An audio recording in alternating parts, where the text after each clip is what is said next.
Setelah kegagalan di Perang Salib ketiga dan kekacauan yang memalukan di Perang Salib keempat, di mana mereka menyerang sesama Kristen sendiri, dunia Kristen akhirnya menjadi hancur. Nama pasukan salib tidak lagi disegani, melainkan mereka ditertawakan. Ya, hal ini terjadi di Perang Salib sebelumnya atau di Perang Salib keempat, di mana tentara salib malah menyimpang menyerang Konstantinopel yang pada prinsipnya mereka juga sesama Kristen, dan ini membuat reputasi pasukan salib hancur. Dan itu akhirnya menjadi PR untuk Paus Innocentius III, dan dia bertekad untuk memperbaikinya. Maka ultimatum untuk Perang Salib yang kelima dimulai. Sebelum masuk ke pembahasannya, intro dulu.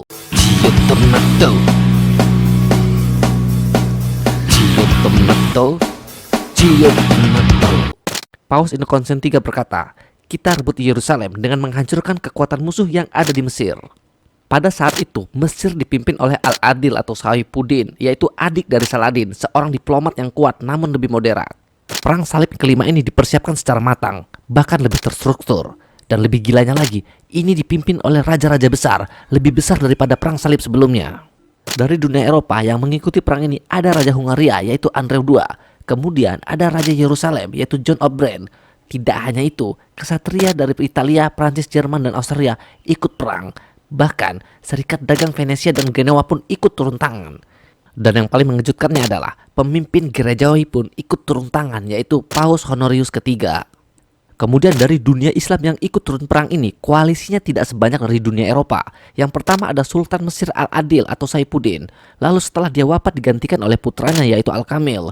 Kemudian dia dibantu oleh pasukan Ayyubiyah dari Mesir dan Suriah. Pada tahun 1217 Masehi, akhirnya pasukan gabungan salib ini tiba di Palestina. Mereka melakukan serangan besar-besaran di Palestina, namun tidak mendapatkan hasil besar.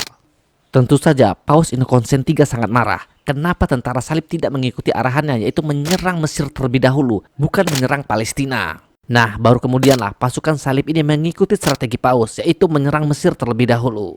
Target utama dari pasukan salib ini adalah menyerang pelabuhan Damietta atau Dumyat, yaitu benteng paling kuat di delta Sungai Nil. Nah, dengan tujuan jika Damietta jatuh, maka jalan menuju Kairo bisa terbuka. Pada bulan Mei tahun 1218, pasukan salib ini mendarat di Mesir. Dan akhirnya terjadilah sebuah kegilaan di pelabuhan Damietta.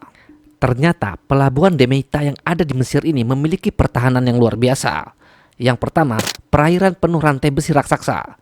Lalu yang kedua, ada menara pertahanan di tengah sungai. Dan yang ketiga, ternyata gerbang sungai ini memiliki gerbang yang sangat kuat. Dan sejarah mengatakan ini adalah gerbang yang sangat kuat pada zamannya. Meskipun demikian terjadilah sebuah pertempuran. Dan sejarah mencatat ini dengan nama pertempuran menara rantai. Pasukan salib membangun menara pengepung raksasa dengan tujuan untuk mengepung seluruh area sungai. Pertempuran ini sangat-sangat brutal. Pasukan salib mencoba melompat dari menara kayu, dan tentu saja ini disambut oleh prajurit Mesir dengan membakar minyak dan panah api, yang hasilnya sungai Nil dipenuhi oleh mayat dan serpihan tembok. Namun akhirnya usaha tentara salib ini membuahkan hasil, menara rantai runtuh dan jalan mulai terbuka. Mesir akhirnya dimasuki oleh musuh. Dua pasukan ini akhirnya bertemu, pertempuran tidak terelakkan. Namun karena jumlah pasukan salib lebih banyak, akhirnya Mesir pun terdesak. Karena terdesak, pemimpin Mesir yang bernama Sultan Al-Kamil ini membuat sebuah tawaran damai. Dan ini sangat-sangat mengejutkan. Isi dari penawaran damai Sultan Al-Kamil adalah tentara salib harus kembali ke Eropa. Nanti Yerusalem, Bethlehem, Nazaret, dan sebagian Palestina akan diserahkan tanpa perang. Sebenarnya ini adalah sebuah kesempatan emas karena perang bisa berhenti dengan damai dan Yerusalem akan kembali tanpa setetes darah. Tapi sayangnya, pemimpin gereja Kardinus Pelagius menolak. Dia yakin pasukan Kristen hampir menang dan dia yakin bahwa Mesir bisa direbut total. Namun akhirnya, keputusan ini menjadi salah satu kesalahan terbesar dalam sejarah Perang Salib. Pada tahun 1219, setelah pengepungan panjang, kelaparan dan penyakit, Damietta akhirnya jatuh ke tangan pasukan salib. Ini adalah sebuah kemenangan besar secara militer.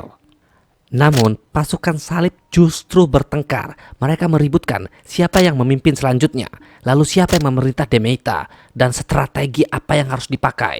Kegaduhan internal ini membuat kemenangan pasukan salib menjadi sia-sia.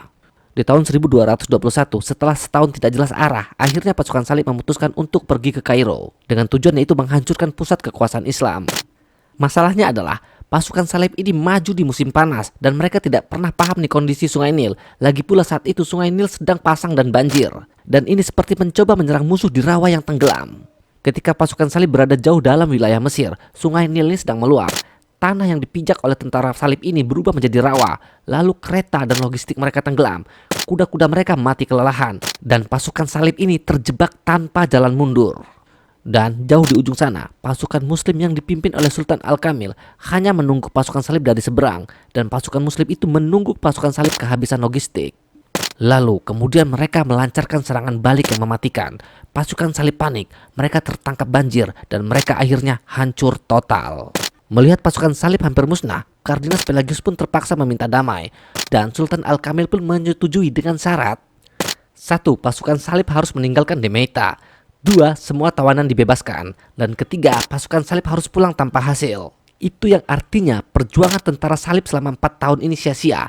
Mereka tidak mendapatkan Yerusalem dan Damietta akhirnya kembali ke Mesir.